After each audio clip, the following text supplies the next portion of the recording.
Talking out of my ass. Number 43. And this, my 43rd, talking from my shitty fucking butt-reamed asshole. So I gotta redact now. That fucking story I read from Empire or something, Empire News website.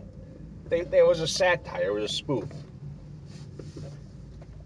That fucking George Bush Jr. was never convicted of any fucking having an ounce of cocaine and anywhere on his fucking person. They made it up. They fucking made it up. The fucking all that shit just made it up. It was a satire. Oh well, talking out of my ass. Hey, I don't research any of this shit. Whatever comes to my mind, I just fucking talking. Whether if it's wrong or it's right or if it's right, I don't fucking know. There's no research. There's no thought that goes into this pre-game ahead of time. There's no thought while I'm doing it either. Absolutely zero thought while I'm performing this stupid podcast.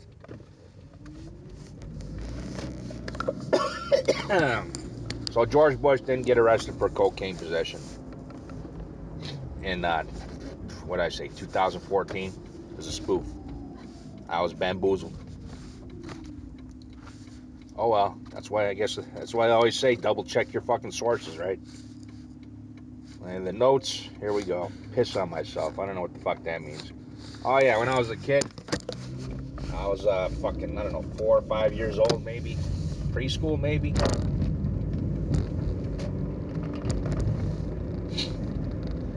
Yeah, the teacher.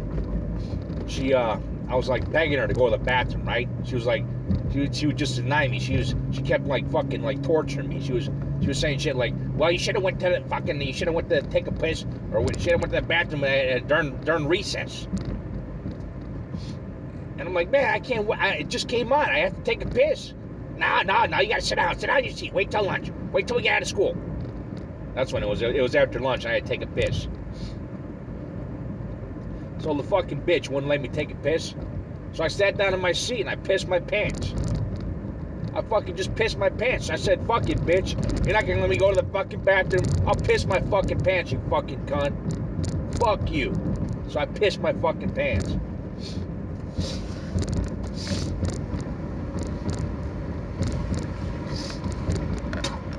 I had to. That fucking bitch, man. She wouldn't let me use the fucking bathroom, so I said, fuck it, bitch. Then my mom saw me.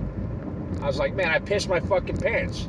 My mom looked at me, she picked me up after school, she said, what the fuck's wrong with your pants? I said, I fucking pissed them. She said, why? Because that fucking teacher wouldn't let me go to the bathroom. That's kid logic for you, right? Adult logic would have been like fucking bust out the fucking classroom and go to the fucking bathroom. Fuck the consequences.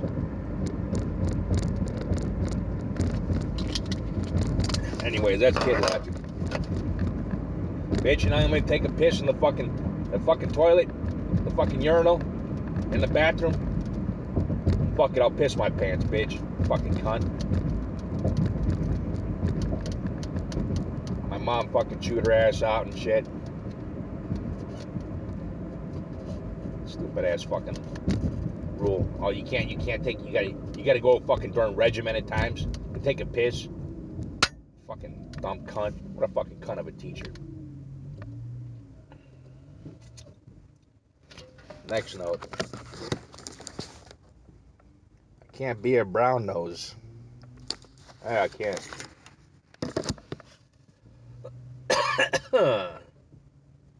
Although I've done it, you know. The people who own the cabs I lease out, yeah, I'm real nice to them. I'm probably nicer to them than I am to my, girlfriends. I mean, those people got like my fucking, livelihood in the palm of their hand and shit. I kind of brown nose them. Not too much. I put up with their shit for like 10 minutes and I'm out the fucking door. Exchange the niceties for 10 minutes and then fucking out the door. I don't have to deal with them for another 24, 48 hours. So I'll brown nose a little bit. Not so much brown nose, more like, just put up with their shit. I don't know what you call it, but I can't brown nose some manager telling me what to fucking do. Over my shoulder all the fucking time. Telling me what to fucking do, how I'm doing is wrong. all that stupid shit. Next we're gonna have fast food restaurant, like I said, El Pollo Loco.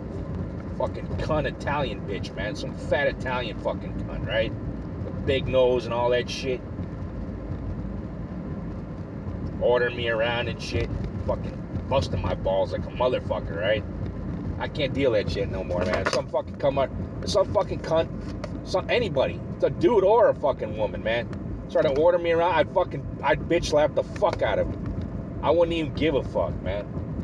I'd say, fuck this shit, fuck your job. I'd fucking kill him, man. I can't be a brown nose. I can't work in no corporate environment. I can't work in no job. I have to do everything, by myself, fuck it. That's where the economy's heading anyways. All this shit's being replaced by robots and fucking self-driving cars and shit. Everybody's just gonna have to be a business owner from now on. Like how I imagine it used to be, in more primitive times. You're banging out some metal that fashions into a sword. That you fashion into a sword. There, that's your fucking business. You got customers. All this fucking mid-management and fucking upper management and fucking corporate executives and fucking chief financial officers and fucking all that bullshit, all that fucking hierarchy of fucking management and shit above you. You're just some fucking lowly peon where they're getting paid the big bucks. Yeah, all that shit's about to be probably eliminated. A lot of jobs are going to go out like that. What, you don't think 3D printing is going to put out a lot of corporations? 3D printing is probably going to take, it's the next fucking big thing. They just don't got it down pat yet. There's this stereo lithography, right? That's supposed to have more detail. I predict it, once they fucking get a fucking, a home, like a home unit that can 3D print metal objects, tools, guns, parts of guns, forks, whatever, anything metal. If you can make your own wrench at your house with a 3D printer using like metal materials made for fabricating metal out of a 3D printer, that the whole industry, the whole fucking world will fucking change. It's gonna be bigger than the fucking internet, in my opinion. It'll be like it's like the invention of the fucking wheel, practically. All I gotta do is figure out a way to put that make metal tools at your house.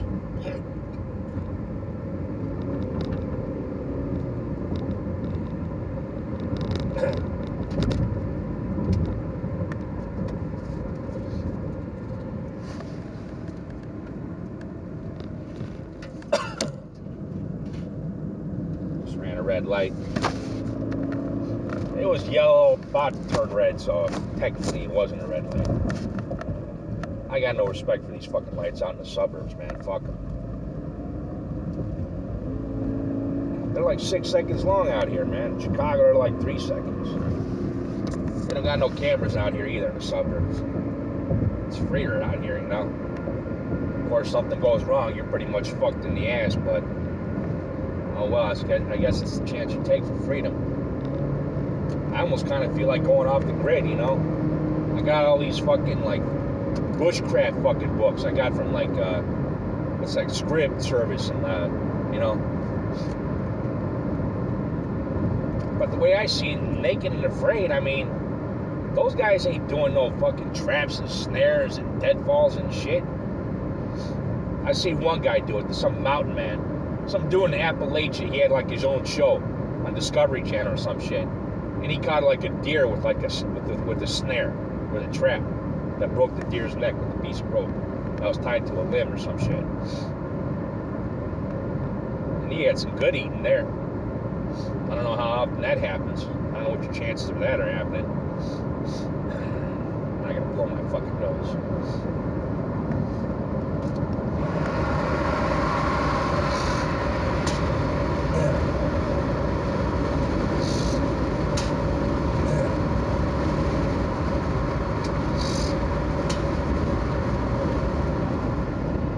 Sonic dogs. Fucking now I'm all phlegmatic and shit. I ate one of the foot-long Sonic dogs with chili on them.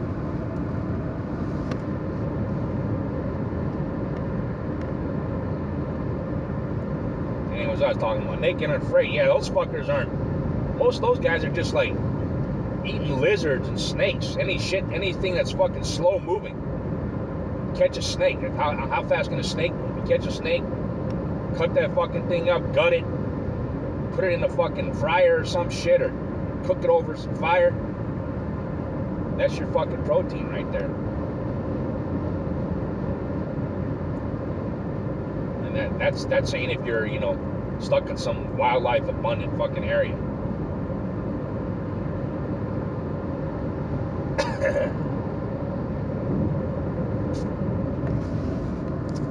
Next one.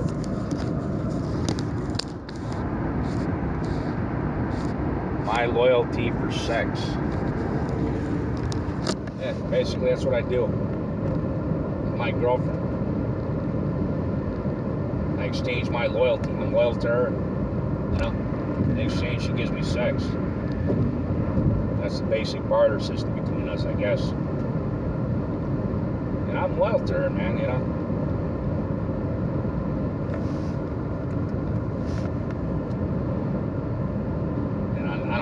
I don't have any opportunities for sex from other girls, but other women. But so I'm loyal. As far as my options, If I had options, I wouldn't take advantage of it. So I'm loyal to her in exchange for sex. If she didn't give me sex, I'd be doing out other things, whatever that means.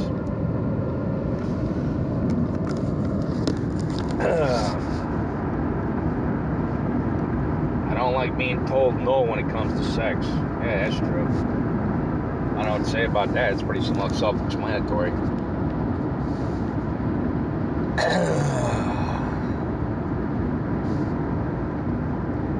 Yeah, I can only take it for so long, My girlfriend, or any of my ex-girlfriends, they start denying me sex and shit. I'd be like, fuck this shit. Fuck you fucking cunt. Or even if they start talking shit to me, give me that fucking speech, that they give. The latest speech that they got. Oh, I was doing fine before I met you. So, if you leave, I'll just go back to doing fine. Who needs you? Alright, see you later, cunt. Fucking cunt. Go fuck yourself.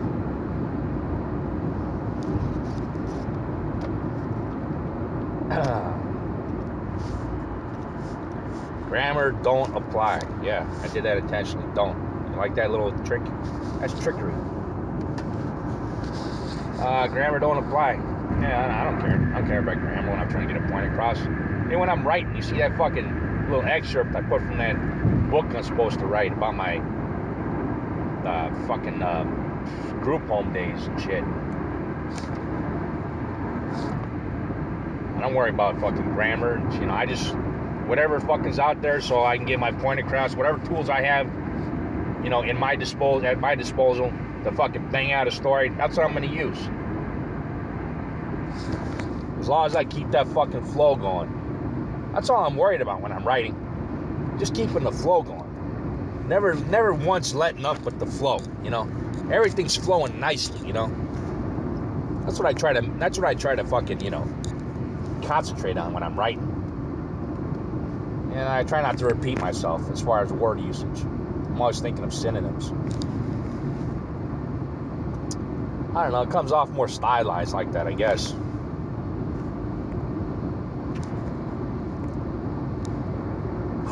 I try to journal about my writing, but this group home writing, it just comes out, It's just like I said, like fucking bullet points, A, B, C. This happened and this happened. I did this and then they did this. I did this. So it's not like I'm journaling anything. It's not like I'm putting any thought into it. Like I said, it's just like I don't know. It's just let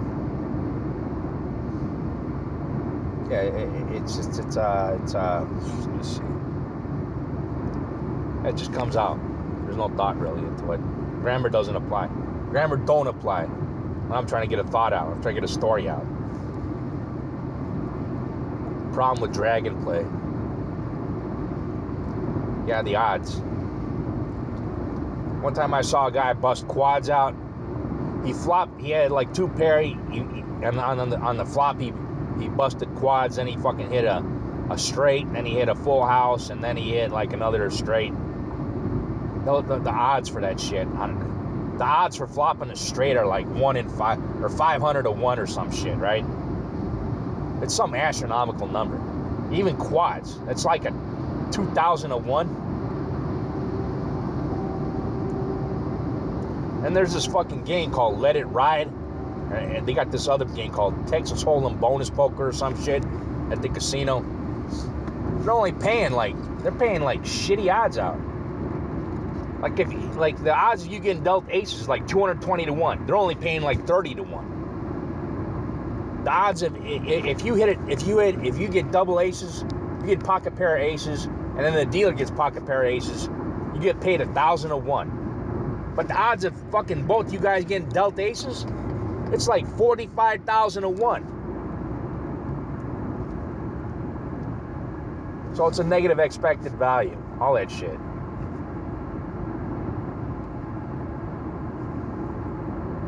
I mean, and then it's just stupid. It's this Texas Hold'em bonus poker. If you get dealt, if by the river you get a straight, I think you get it paid a little more than you get paid out a little more than like 1.5 to 1. That's your payout odds. It's a ridiculous game.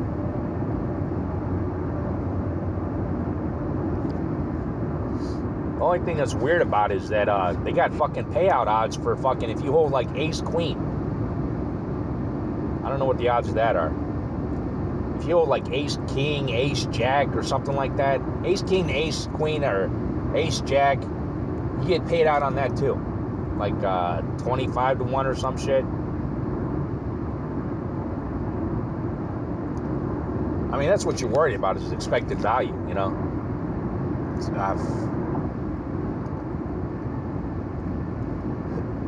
if the dealer deals you out like a pocket pair of like fives, you get paid like, I don't know, 15 to 1 on that. But the odds of getting dealt out a pair of pocket pairs is like 59 to 1. So it's a negative expected value.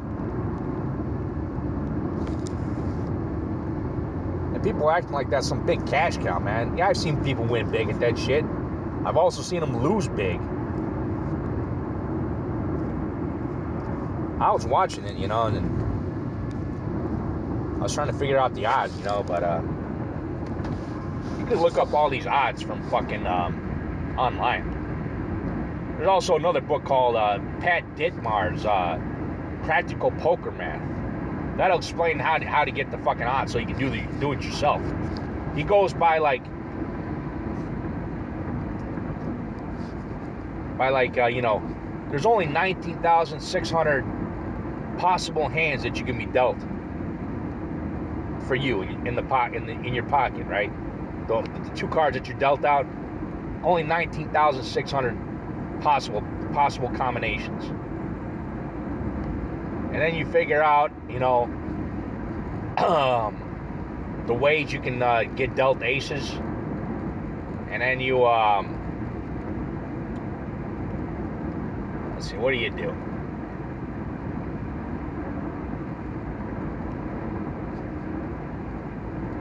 Shit, I forgot.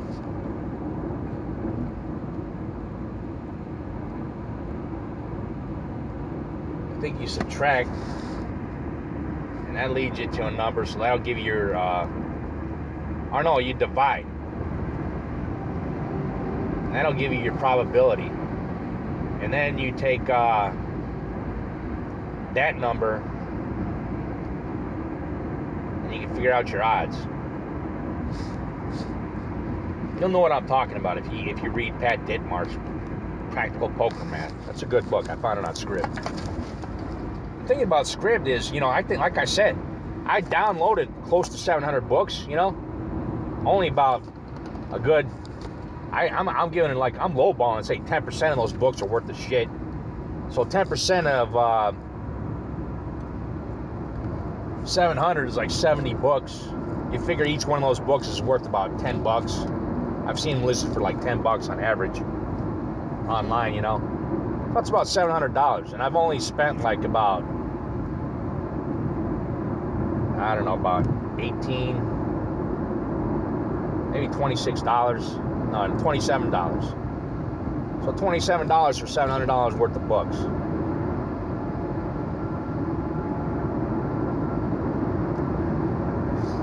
Even then, you know, that'll probably last me like 6-7 years.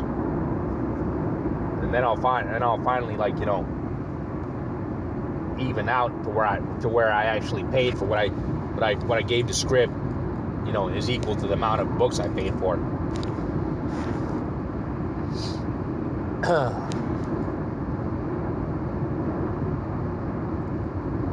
I bought a couple books on Amazon concerning electronics. Circuit building analysis for dummies and circuit building for dummies and signals and systems. Yeah, I want to say signals and systems for dummies to learn electronics. Apparently that's a big thing. That's like one of the most difficult things for an electrical engineering person to fucking tackle in their fucking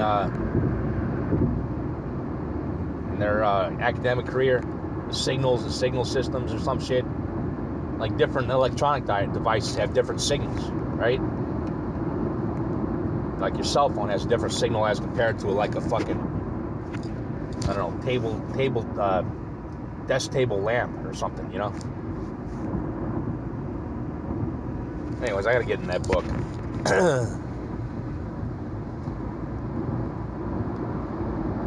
Oh yeah, the problem with Dragonplay, you know, it's like, yeah, so you're busting out quads, fucking straights, full houses all in a row like that.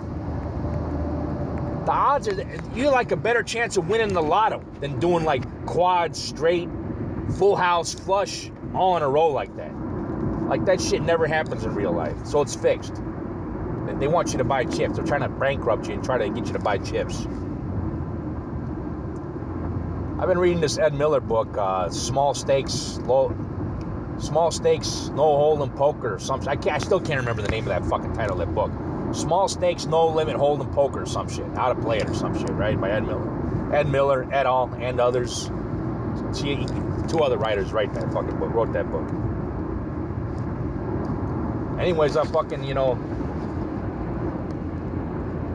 incorporating that into my Dragonplay poker.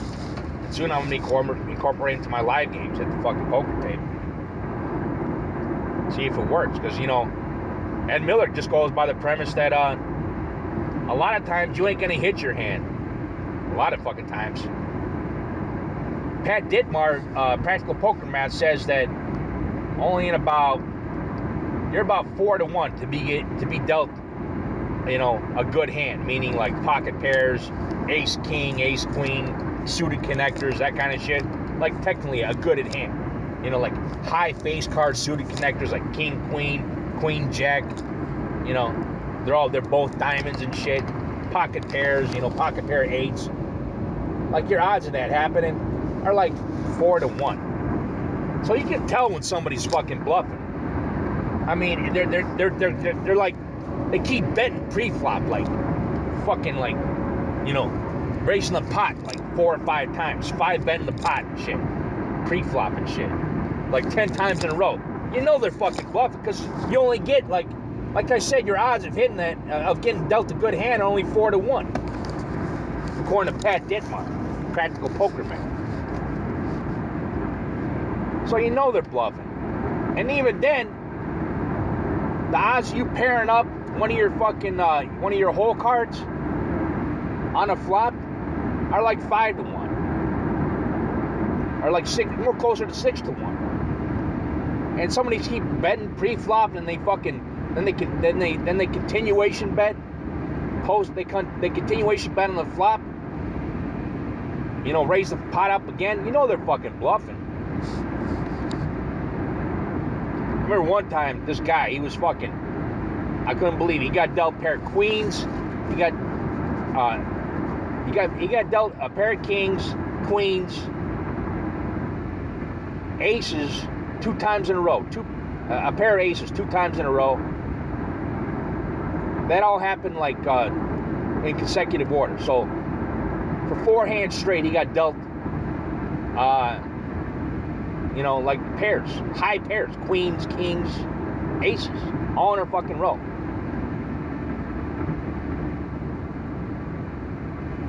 I told him, man, you should win the fucking lotto. You should go play the lotto because you're going to win. I mean, the odds of that happening, astronomical. Like, fucking like, who knows? 200,000 to 1, probably. They're astronomical, man. Kings, pair of aces 2 times in a row, then queens or some shit like that, right? I can't remember exactly. But 4 hands, straight. The odds of that happening in the millions almost. And he did it.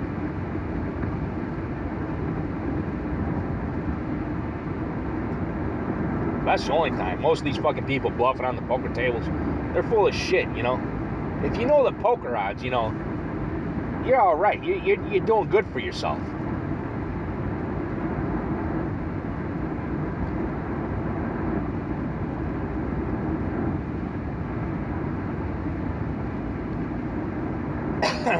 I don't know. I've been trying to steal pots in fucking Dragonplay. It seems like the basic fucking the outline for it is you know, when you first hit the table, sit down at the table and, you know, virtually whatever, Dragonplay, poker, whatever. You can bluff like the first couple hands and steal a pot, right? And then they start to catch wind of that. They figure, oh shit, this guy's just bluffing. He's full of shit, right? So they start playing back at you, right? And the only way to win at that time is if you hit a hand. Because you still got that fucking that table image of bluffing. You show them your cards a couple times to show that you're bluffing, and then you actually hit a good hand, and then they start playing back at you. They start going on tilt and shit because you're bluffing them all the time. They figure, oh, I'm gonna get them now, right? But you got a good hand. You got like fucking pocket pair of aces, or you got a full house on the fucking, you know your hand makes a full house and shit. And they think you're on like some bullshit bluff, right? And then you fucking rob them of their fucking stacks, man. And then after that happens, you know, they start believing you. They start believing your hands more. And you go back to bluffing. You go back to stealing pots.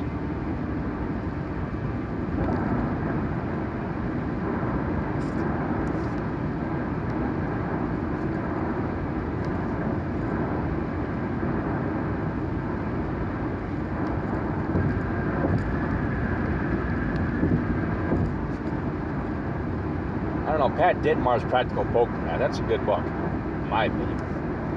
I mean, you can look online, you know, for all the odds, it'll give you, you know, the ace, the odds of holding aces, being dealt a pair of aces, the odds of you flopping a straight.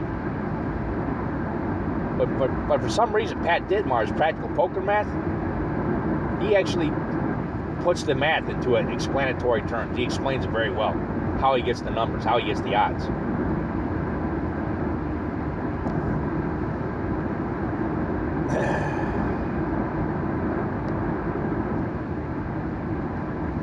Well, let's see, what else do I got? Man, any fucking monster.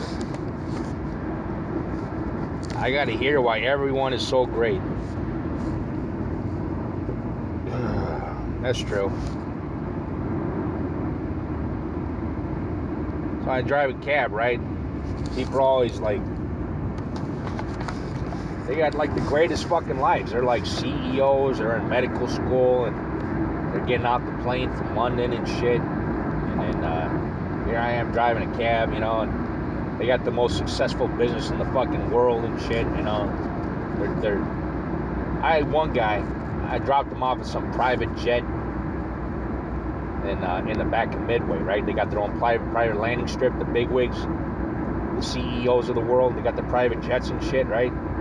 So they got the rich people, the wealthy people. They got their own fucking jet landing strip, right, in the back of Midway Airport.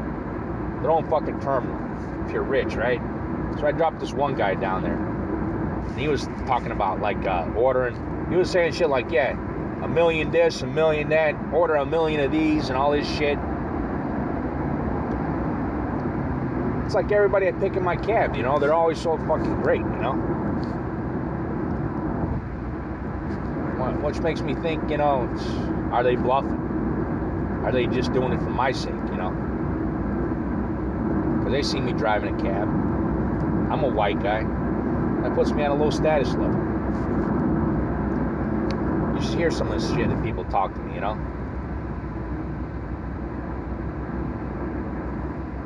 If it was free, they wouldn't say shit to me. Uber's practically free and people are still talking shit. Leave me negative 1-star reviews and shit.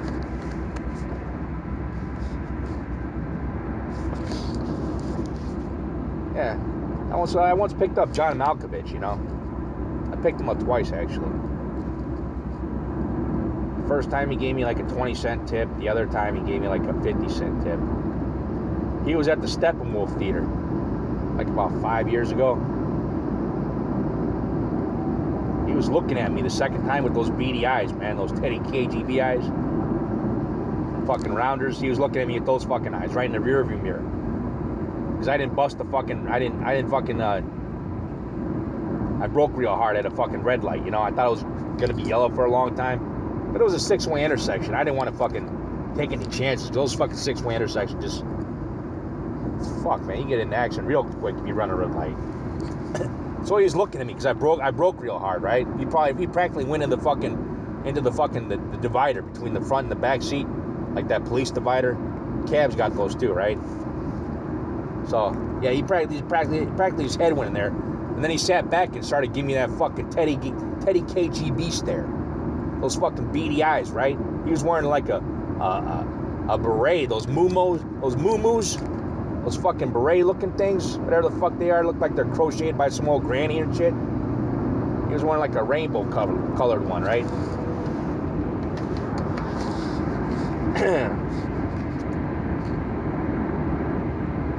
Who else did I pick? I picked up that guy a couple times. You know, the guy who played the villain in Superman, the latest Superman? The guy with the black suit, right? The crazy fucking... He has like fucking... some crazy bugged-out eyes, man. That guy. Picked him up a couple times. As a matter of fact, I've seen him because he's originally from Winnetka, which is a suburb of Chicago. So I've seen him playing at fucking like small theaters and shit when I was in Chicago and shit. When I was going to like theaters in Chicago.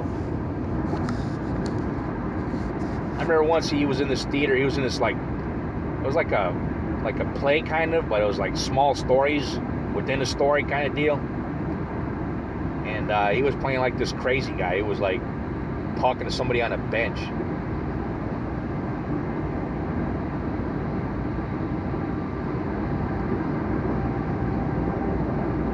Now he's a big movie star. I don't even know his fucking name. He mostly plays villains, you know. He's got that crazy fucking evil look to him, you know. He played that one fucking that one scam artist in that fucking real estate movie about people getting their houses foreclosed on. He was like the fucking the evil guy, the villain, you know. He had his hair blonde. He had his hair dyed blonde and shit.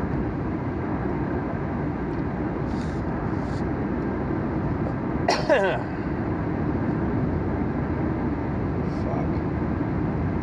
What is this shit? It's gotta be a woman.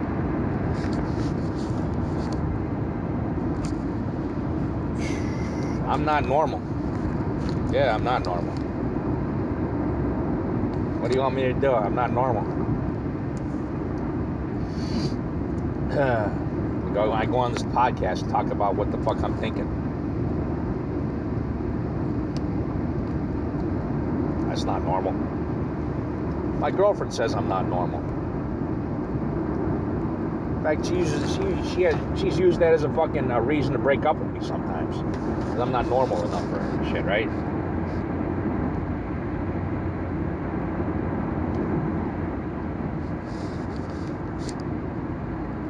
So I don't know. I'm not normal. What do you want me to say? I'm abnormal. I don't know who is normal. You got the dark net, satisfying everybody's fucking fetishes. I looked in that dark net. There ain't nothing but kitty porn on there. I didn't take a look at that. This is fucking, who knows what the fucking FBI's got, kind of honeypots they got in that fucking dark net shit. Come to your fucking door and knock, looking for the kitty porn and shit, right? Not that I'm into that shit either.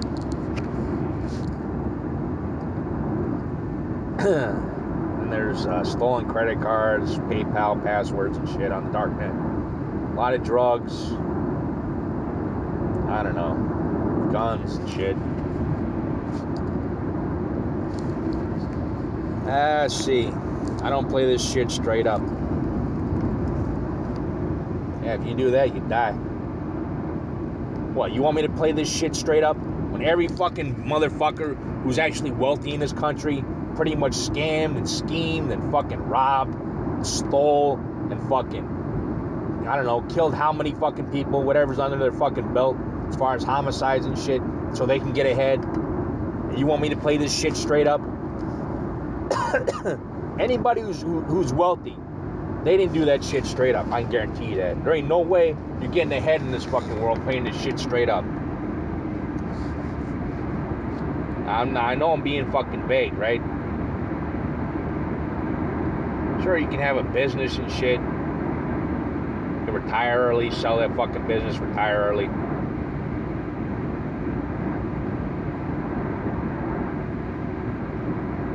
That could happen to you, but you know,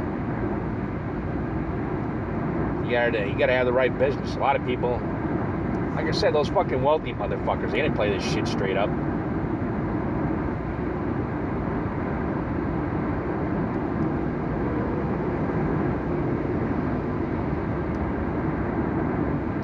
I'm trying to think of examples. The Rockefellers, the railroad tycoons. You know, they're all given monopolies pretty much, you know, so they can develop the railways and shit. I remember a big thing when I was a kid, AT&T had to be broken up, but they were given a monopoly to develop the fucking the telephone line infrastructure, right?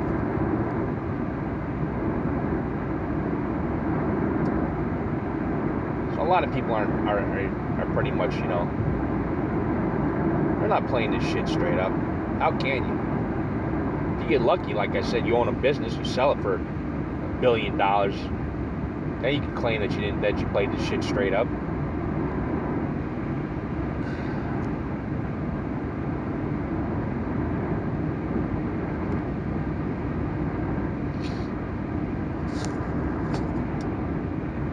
I don't know. I don't know what I'm trying to say here.